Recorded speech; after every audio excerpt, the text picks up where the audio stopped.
Hello and welcome to the charts and data section or video of the first quarter 2022 quarterly review. So let's go through our usual roundup, if you will. We'll starting with headlines. So the first headlines that are of note or that I retained are really around the conversation around inflation. And it's becoming top of mind where inflation and higher interest rates are becoming a bigger issue for central banks.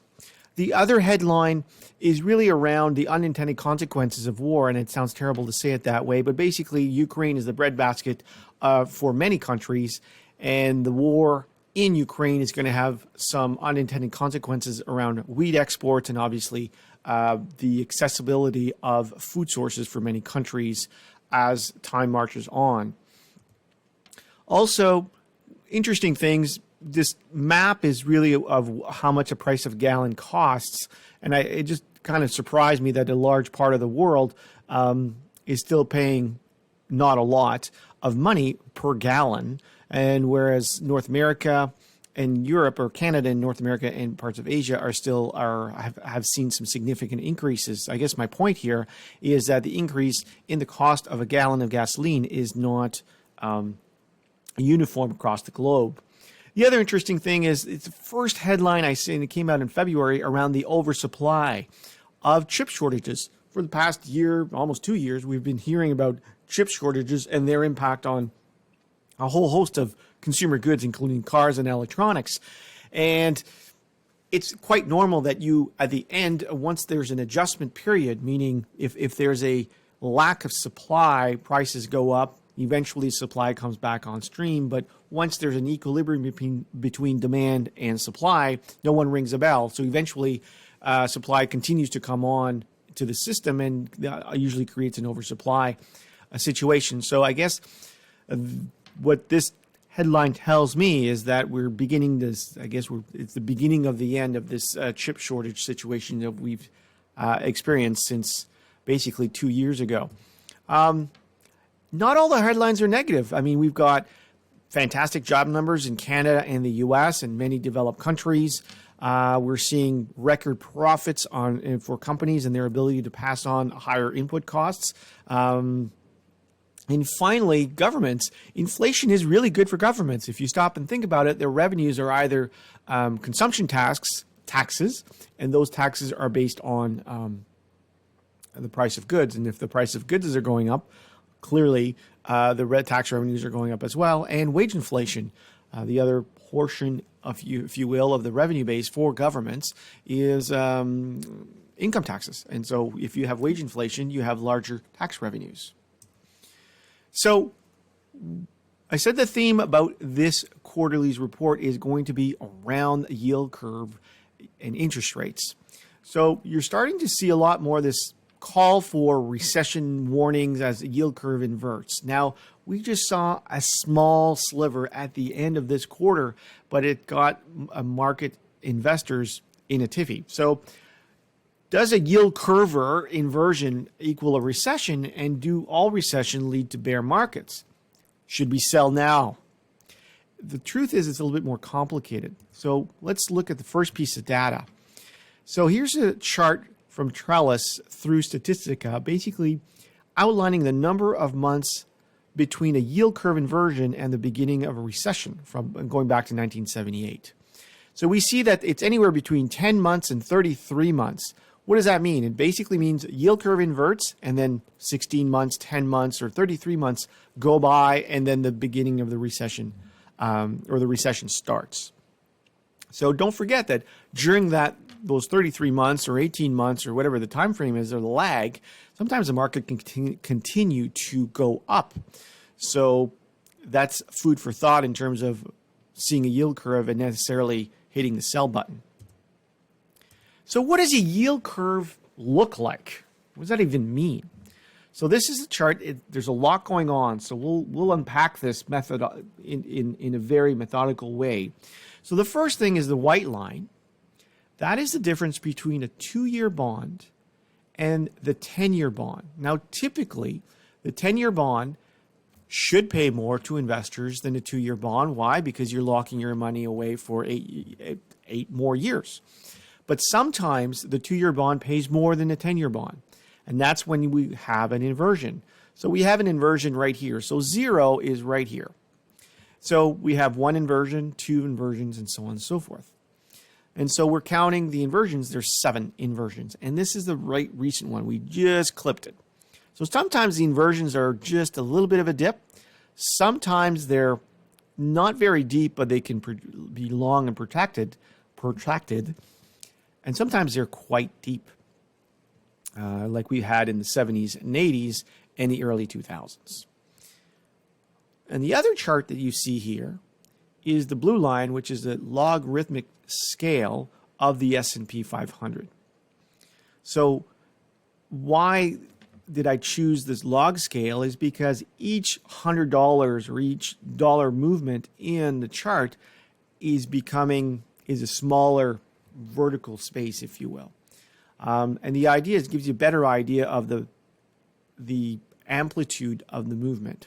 So every bear market, I've defined it, and mostly it's defined as 20% or more on the downside. So those are the green squares. So we've got 1, 2, 3, 4, 5, 6, 7, 8, 9, and 10 bear markets since 1978. And you can see that every time there's a yield curve inversion, there's this red shaded area which represents the recession. So 1 inversion, 1 recession. Basically, this precursor of recessions in terms of the yield curve is batting 1,000. So you have to respect when you see a yield conversion or a yield inversion, as small as it may be, that usually leads, or always in the past anyway, has led to a recession. And it is true that if we look at recessionary times, very often the markets will sell off. So sometimes it will sell off for a long period of time, and it's quite a deep sell-off, usually around 20 to 25%, or sometimes the sell-off is quite shallow and quite short. But the problem is not every sell-off is triggered by a recession. So there are many instances where we've had large-scale sell-offs and basically no yield curve inversion, and no recession. So 77, 87,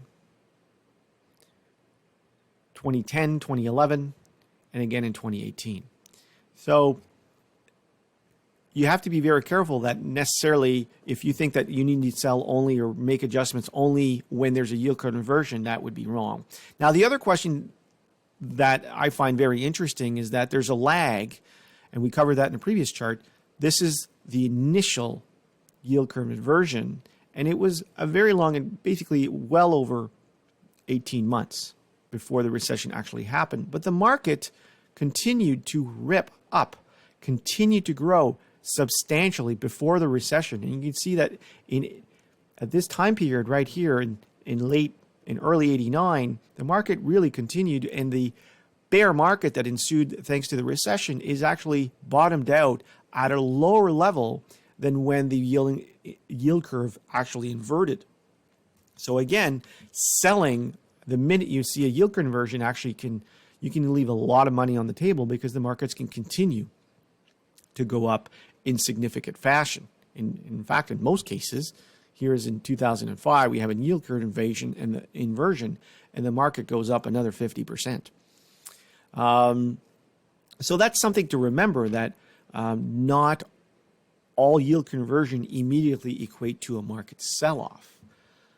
The other interesting thing to note is that in recessionary times, some stocks actually do quite well. They might have, they might solve a problem that clients can't get away from. Or they might be able to have a pricing power and retain their profits. Or in fact, maybe higher interest rates, like a bank, would actually do better when long-term rates are or short-term rates are rising, I should say. So to paint the brush that all stocks go down during a bear market, or that all stocks go down during a recession, would be not correct. But it does mean that you have to make adjustments to your portfolios when you see a yield curve inversion, because it means that recession is now part of a probable outcome in the future. Another interesting concept that we noticed this quarter is really the idea that the United States, and specifically U.S. stocks, have attracted a significant amount of dollars in the past 3 or 4 years. And those dollars, really, when you compare them on a global basis, really are out of whack with the value of the U.S. economy. So here's what I mean. So what we've got here is the net outflows, or inflows, I should say, or net flows, so dollars in minus dollars out, in U.S. listed exchange traded funds. Now, it doesn't encompass all the dollars being invested necessarily, all the dollar flows, but it's a pretty good indicator, a thermometer of where the traffic is going. So the first concept is look at the 1 year and the 3 year number. The shorter term metrics are kind of noisy. But there's over $1.6 trillion that has been directed towards U.S. stocks in the past 3 years. And in Canada, it's $46 billion. These are U.S. dollars. And then if you move over to Europe, there's barely $10 billion being directed to Europe. And if we look in Asia, $156 billion. But if you go all the way down to China, only $638 million really have been directed to Chinese ETFs. Now, the question that I have is not so much whether those dollars are accurate or they encompass all of it, but really the concept is just a difference in scale. If you move over to the size of the economies, the U.S. economy is about 25% of the global economy. China's 18%.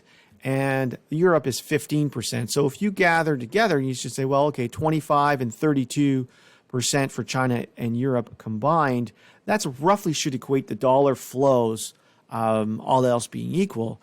But when we move over at the thermometer or the net flows, we're seeing that there's 10 times more dollars being directed to the U.S. as Europe and China specifically. So there's clearly something out of whack here. Another interesting point, China and Korea are about the same size economy. South Korea and China and Canada, have the same basically world percentage of GDP.